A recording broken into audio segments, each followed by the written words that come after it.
Assalamualaikum warahmatullahi wabarakatuh. Kami dari kelompok 5 akan menjelaskan terkait feasibility study bisnis dan analisis SWOT dari desain bisnis desain PPT kelompok kami. Pertama-tama izinkan kami untuk memperkenalkan anggota kelompok kami. Yang pertama ada saya sendiri, Muhammad Akil Rafiqul Zain, dengan NPM 210810101117. Kemudian Muhammad Utbaus Nutorik dengan NPM 210810101131.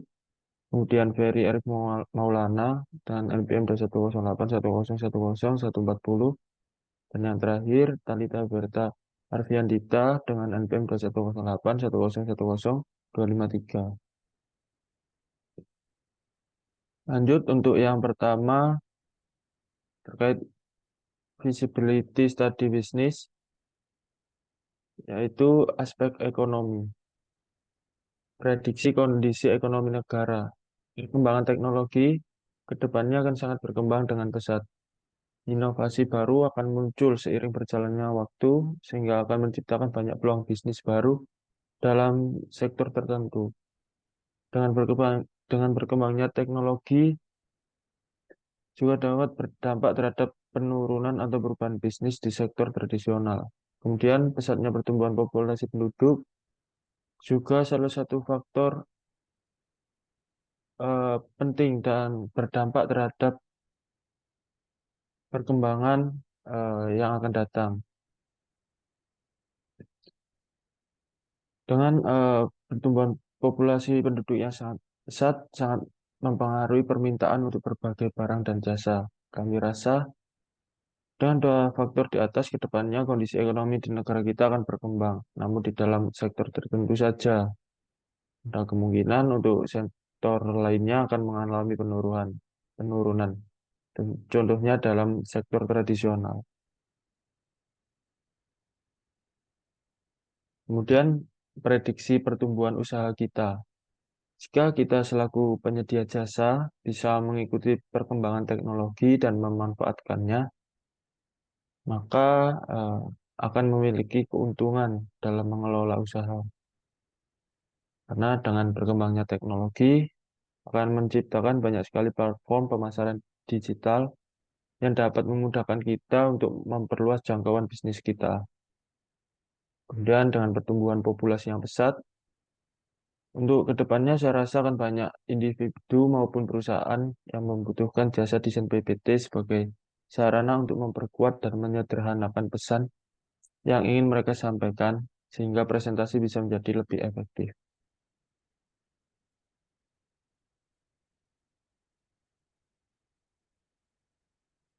Kemudian yang kedua yaitu aspek operasional. Identifikasi kebutuhan, memahami kebutuhan pelanggan, melakukan analisis mendalam untuk membantu pelanggan menentukan tujuan dan pesan yang ingin disampaikan. Kemudian keahlian tim, menentukan tugas-tugas setiap anggota sesuai dengan keahlian masing-masing. Kemudian pengerjaan proyek, seluruh anggota wajib memiliki akses terhadap perangkat lunak yang digunakan untuk mengerjakan proyek, mengembangkan dan melaksanakan setiap proses pengerjaan proyek.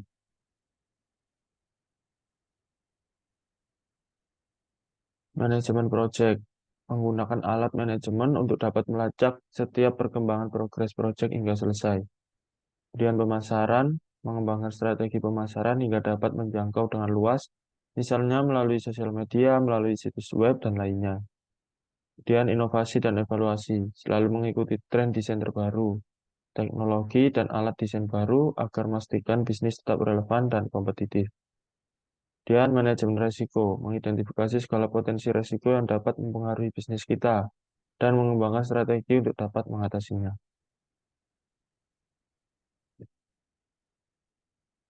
Kemudian aspek teknis dan teknologi. Yang pertama ada ruang kerja.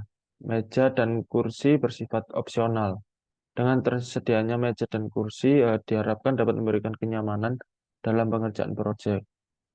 Kemudian peralatan, komputer atau laptop, diperlukan perangkat lunak yang kompatibel dalam pengerjaan PPT. seperti dapat menginstal perangkat lunak yang digunakan untuk menunjang pembuatan proyek. Dan juga komputer atau laptop yang mempunyai spek yang sesuai dalam eh, menunjang pembuatan desain proyek. Kemudian diperlukan perangkat lunak untuk menunjang pengerjaan proyek seperti Canva, Microsoft PowerPoint, Photoshop, Illustrator, dan lainnya. Kemudian pengadaan bahan baku, akses ke sumber daya, pastikan untuk memiliki akses ke berbagai data yang digunakan untuk memenuhi kebutuhan proyek. Misalnya data-data yang diperlukan seperti gambar, fonts, dan lain sebagainya. Kemudian keamanan data dan privacy. Sistem keamanan memastikan bahwa data sensitif pelanggan terjaga dengan aman dan tidak disebarluaskan terkait data-data yang dimiliki oleh pelanggan. Dan yang terakhir, teknologi komunikasi dan kolaborasi.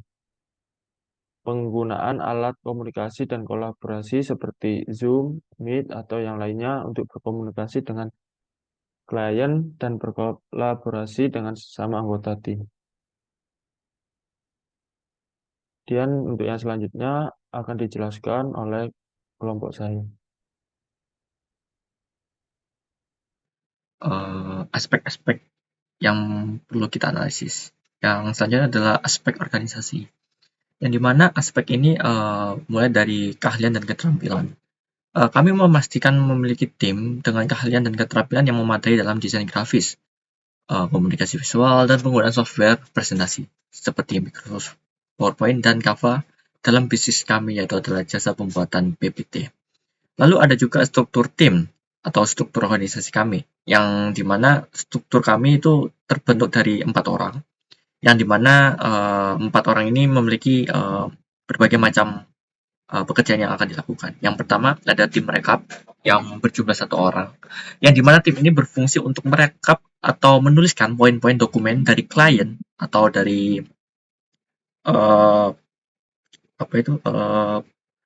dari klien yang ingin dibuat PPT-nya. Lalu yang kedua ada tim desainer yang berisi 2 anggota atau 2 orang, yang dimana tim ini bertugas untuk membuat dan memvisualisasikan PPT yang ingin dibuat kepada klien.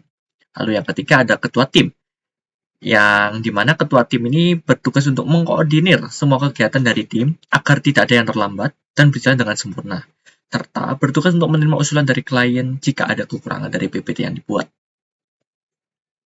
Lalu ada juga aspek lingkungan, yang dimana dalam aspek lingkungan dalam bisnis kami itu kurang berdampak secara langsung ya, dikarenakan kami melakukan bisnis ini dengan teknologi, atau bisa dibilang dengan dunia maya lah, secara kasar seperti itu, dan tidak menimbulkan sampah fisik dalam lingkungan. Hal yang dapat kami lakukan dalam aspek lingkungan dalam bisnis kami yaitu adalah mengurangi penggunaan kertas untuk mencatat poin-poin dari PPT dan digantikan dengan Word atau alat tulis digital. Dan juga kami akan memberikan struk atau bukti pemesanan dari jasa itu dalam bentuk digital yang dikirim melalui email atau nomor WA klien. Oke, lalu yang aspek pasar selanjutnya itu adalah aspek pasar, yang dimana dari poin pertama itu adalah produk atau jasanya. Kami dari tim selalu berkembang dalam kualitas pembuatan PPT. Ini mulai dari layout yang digunakan sesuai dengan permintaan klien, sehingga isi PPT akan mudah dipahami. Lalu yang kedua ada penawaran. Kami akan membuat jasa atau produk kami memiliki beberapa paket jasa seperti pembuatan jasa PPT penilaian dengan maksimal 10 slide dengan harga menengah ke bawah. Lalu pembuatan jasa PPT korporat atau bisnis dengan maksimal 20 slide yang tentu harganya akan menengah ke atas atau agak sedikit lebih mahal seperti itu. Dari segi harga, jasa yang kami lakukan itu sangat bergantung dari tingkat kesulitan klien dalam meminta PPT yang ingin diinginkan. Mulai dari isinya, lalu mungkin bagaimana si klien ingin memvisualisasikan PPT-nya, seperti itu. Lalu serta harga yang bersaing berdasarkan kesulitan presentasi, waktu yang dibutuhkan, dan juga kualitas desain. Lalu yang ketiga ada permintaan. Kami melihat permintaan dari masyarakat dalam segi jasa pembuatan PPT itu sangat beragam, mulai dari segmen lembaga pendidikan, lembaga bisnis, dan juga startup. Lalu yang keempat ada penetrasi pasar. Nah, untuk penetrasi pasar ini kami melihat harga jasa dari para kompetitor ya, dan akan membuat harga yang bersaing dan kualitas yang lebih baik. Lalu strategi pemasaran, kami akan melakukan pemasaran jasa kami secara online dengan cara membuka platform di Shopee atau Tokopedia dengan cara pembuatan PPT. Jadi orang dapat order jasa kita itu bukan hanya dari WA atau apa, karena kita untuk mempermudah klien untuk mempermudah konsumen terhadap jasa kita, kita akan menggunakan pihak ketiga yaitu seperti Tokopedia dan Shopee. Dan di mana jika kita melakukan transaksi di sana akan istilahnya akan lebih aman jika bertransaksi dengan pihak ketiga. Seperti itu. Dan juga kami akan memberikan diskon bila membuat PPT dengan jumlah yang banyak, namun juga akan memperhitungkan sumber daya manusianya dalam mengerjakan proyek tersebut. Jika ada klien yang meminta untuk membuatkan 3 buah PPT, maka kita mungkin akan memberikan diskon 10% atau 5%. Dan juga kami juga akan melakukan pengiklanan di TikTok sebagai sosial media yang besar dan dapat memancing konsumen untuk menggunakan jasa kami. Mungkin dalam step kami untuk memasarkan ini tentu ada pengiklanan untuk sebagai pengail atau pengikat dari produk kami atau jasa kami kepada konsumen seperti itu. Jika semua ini akan terrealisasi, ya kami akan berusaha semaksimal mungkin untuk menjalankan bisnis kami dengan baik dan benar. Seperti itu. Ya, sekian dari saya. Terima kasih. Lalu yang selanjutnya yaitu aspek hukum. Jasa pembuatan presentasi PowerPoint atau PPT melibatkan beberapa aspek hukum yang perlu diperhatikan. Berikut adalah beberapa aspek hukum yang relevan dalam konteks ini, yaitu yang pertama, kontrak. Penting untuk memiliki kontrak tertulis yang jelas antara penyedia jasa dan klien. Kontrak harus mencakup detail seperti lingkup pekerjaan, jadwal, biaya, pembayaran, hak cipta, dan syarat-syarat lain yang relevan. Kontrak ini akan memberikan dasar hukum jika terjadi perselisihan di kemudian hari. Yaitu yang kedua, ada hak cipta. Hak cipta atas presentasi yang dibuat biasanya melekat pada pembuat presentasi, kecuali ada kesepakatan sebaliknya dalam kontrak. Klien dapat meminta hak untuk menggunakan, mengubah, atau mendistribusikan presentasi tersebut sesuai dengan perjanjian. Lalu yang ketiga ada penggunaan materi sumber. Jika presentasi mengandalkan materi sumber seperti gambar, teks, atau grafik dari sumber lain, pastikan memiliki izin atau lisensi yang diperlukan untuk menggunakannya. Melanggar hak cipta atau lisensi dapat berakibat pada tuntutan hukum. Yang keempat yaitu ada pelanggaran merek dagang. Pastikan bahwa presentasi tidak mengandung materi yang melanggar merek dagang atau hak kekayaan intelektual milik orang lain. Ini termasuk menggunakan logo, nama merek, atau elemen merek dagang lainnya tanpa izin. Lalu yang kelima yaitu kepatuhan hukum. Pastikan bahwa presentasi tidak mengandung konten yang ilegal, menghasut kebencian, menyinggung, atau melanggar hukum atau peraturan yang berlaku. Hal ini dapat mencakup isu-isu seperti pelanggaran hak privasi atau konten yang merusak reputasi seseorang. Lalu selanjutnya ada kerahasiaan. Jika presentasi berisi informasi rahasia atau rahasia dagang, pastikan untuk menjaga kerahasiaan informasi tersebut dan memasukkan ketentuan kerahasiaan dalam kontrak. Selanjutnya yaitu kewajiban pembayaran dan faktur. Pastikan bahwa semua kewajiban pembayaran dan faktur terdokumentasi dengan baik dalam kontrak. Hal ini menyangkut jadwal pembayaran, metode pembayaran, dan denda keterlambatan pembayaran jika ada. Lalu yang selanjutnya yaitu penyelesaian sengketa. Penyelesaian sengketa.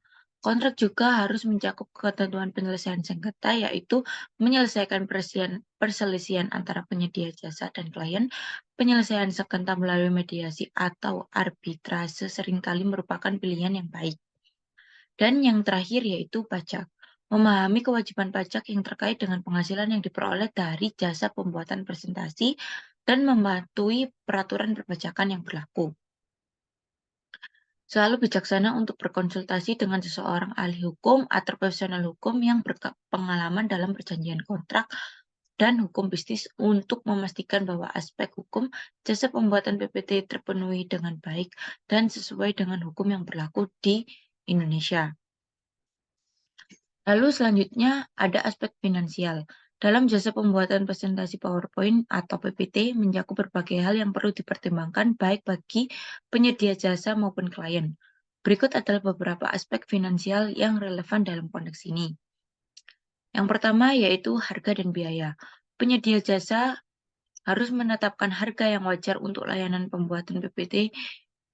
Ini dapat mencakup biaya dasar untuk pembuatan PPT dan biaya tambahan untuk layanan khusus seperti penggunaan gambar, berlisensi, atau desain custom.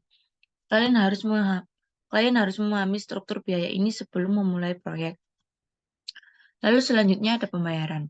Tentukan syarat pembayaran yang jelas dalam kontrak, termasuk jadwal pembayaran, metode pembayaran yang diterima. Biasanya pembayaran ini dibagi menjadi pembayaran muka dan pembayaran akhir setelah proyek selesai. Lalu yang selanjutnya adalah kebijakan pembatalan. Penyedia jasa juga harus memiliki kebijakan pembatalan yang jelas dalam kontrak. Ini mencakup pertanyaan seperti apakah uang muka akan dikembalikan jika klien membatalkan proyek atau jika penyedia jasa tidak dapat menyelesaikan proyek sesuai jadwal. Lalu yang selanjutnya yaitu ada pengeluaran tambahan. Pastikan bahwa klien memahami bahwa ada kemungkinan biaya tambahan yang mungkin muncul selama proyek jika mereka meminta perubahan tambahan atau tambahan layanan. Kesepakatan tentang biaya tambahan harus ditetapkan dalam kontrak. Yang selanjutnya yaitu ada pajak.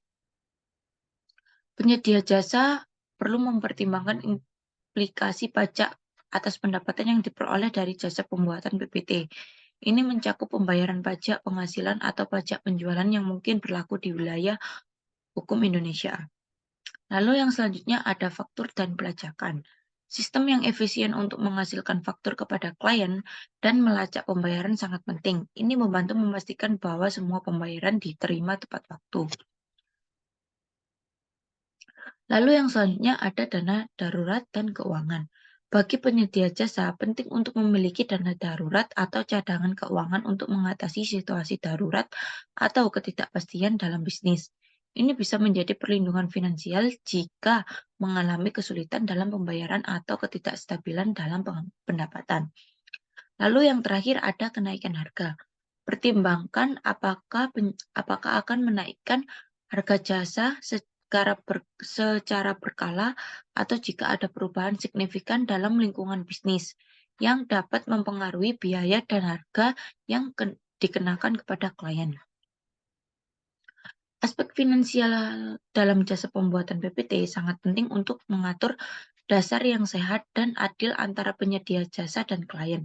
Pastikan untuk merinci semua aspek ini dalam kontrak dan komunikasikan dengan jelas kepada klien Anda atau klien kita, sehingga tidak ada kebingungan atau perselisihan terkait keuangan selama proyek berlangsung.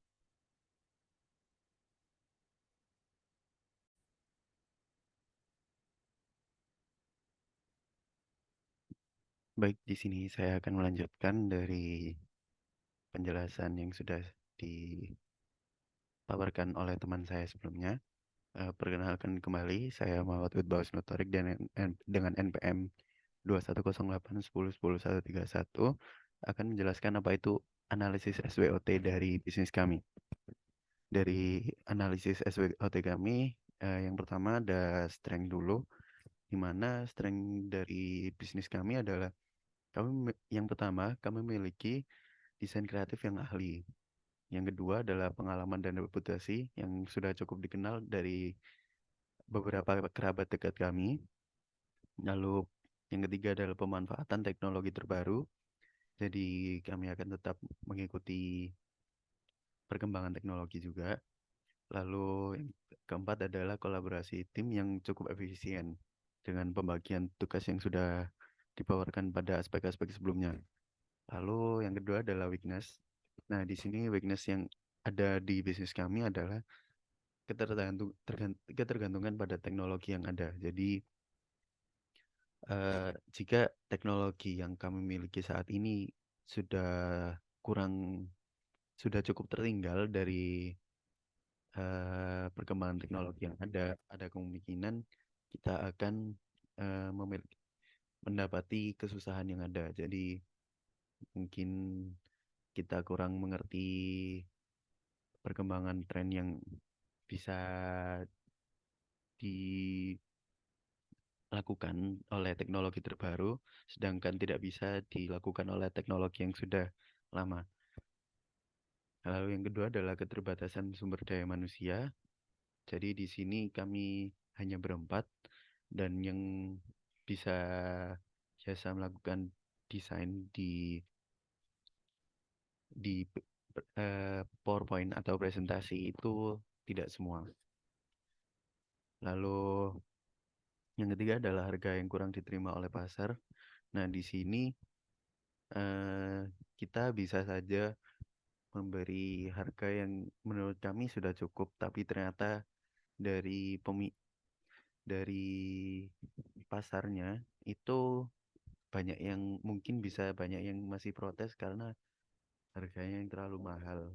Padahal kita juga bisa saja sudah mempertimbangkan kembali eh, effort yang kita berikan, lalu menyesuaikan revisi dari klien dan lain sebagainya. Lalu untuk opportunity atau peluang, kita memiliki rasa percaya diri di permintaan yang akan meningkat seiring banyaknya penggunaan presentasi kreatif di dunia pendidikan dan pekerjaan. Jadi di dunia pendidikan, terutama anak sekolah atau kuliah dan pekerjaan yang membutuhkan ini, itu semakin bertambahnya tahun, juga semakin dibutuhkan ide-ide kreatif yang diperlukan untuk dimasukkan di atau presentasi mereka. Jadi presentasi mereka tidak terkesan membosankan di eh, penonton mereka atau orang-orang yang sedang dipaparkan itu tadi, yang sedang dijelaskan. Jadi audiens tidak akan merasa bosan ketika melihat presentasi yang sedang dipaparkan tersebut. Lalu yang kedua adalah ekspansi bisnis yang mudah meluas. Kami cukup percaya diri di sini karena kami menggunakan sistem pemasaran by online, by WhatsApp, by Instagram, dan lain sebagainya. Jadi, jika kami menggunakan Instagram dan kita bisa mengikuti tren-tren yang sedang ramai, kita juga bisa meningkatkan insight dari orang-orang yang nggak cuma sekedar kerabat-kerabat dekat kita, melainkan juga penonton-penonton yang sedang misal tidak ada kerjaan, jadi sedang scrolling sosmed, terutama TikTok atau Instagram atau YouTube. Terkadang mereka akan menemukan eh, beberapa video yang seperti menjelaskan bagaimana sih presentasi yang menarik gitu. Jadi tanpa sadar mereka akan melihat bisnis kita. Lalu yang terakhir adalah threats atau ancaman yang bisa kami dapatkan di bisnis ini, yaitu adalah persaingan yang ketat. Sudah pasti persaingan yang ketat ini yang akan kami alami dari banyaknya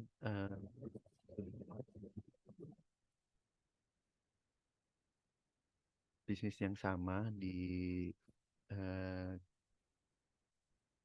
seperti ini. Jadi kayak apa, jasa desain atau apapun itu sudah cukup banyak yang sudah memulai terlebih dahulu. Lalu adanya perubahan teknologi. Jadi mungkin kita bisa mengikuti perkembangan teknologi yang ada, tapi belum tentu kita bisa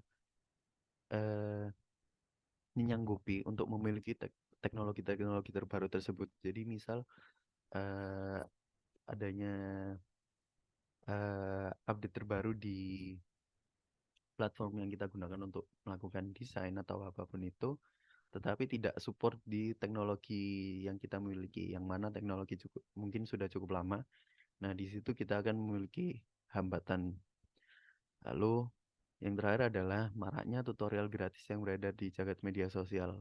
Sebagaimana yang sudah saya jelaskan tadi, mungkin video-video yang muncul di Instagram, di TikTok atau di YouTube itu sudah banyak yang menjelaskan juga bagaimana sih cara membuat presentasi yang nggak boring, nggak nggak cukup monoton dari orang-orang biasanya. Itu sudah banyak tutorial gratis yang bisa ditiru oleh orang-orang. Nah, di situ adalah ancaman yang cukup kita rasakan karena dengan begitu orang sudah merasa cukup dengan tutorial yang ada. Jadi jasa kami akan terpendam oleh tutorial-tutorial gratis tersebut. Mungkin segitu saja dari presentasi kami tentang feasibility study, business study, dan analisis SWOT. Sekian, terima kasih. Wassalamualaikum warahmatullahi wabarakatuh.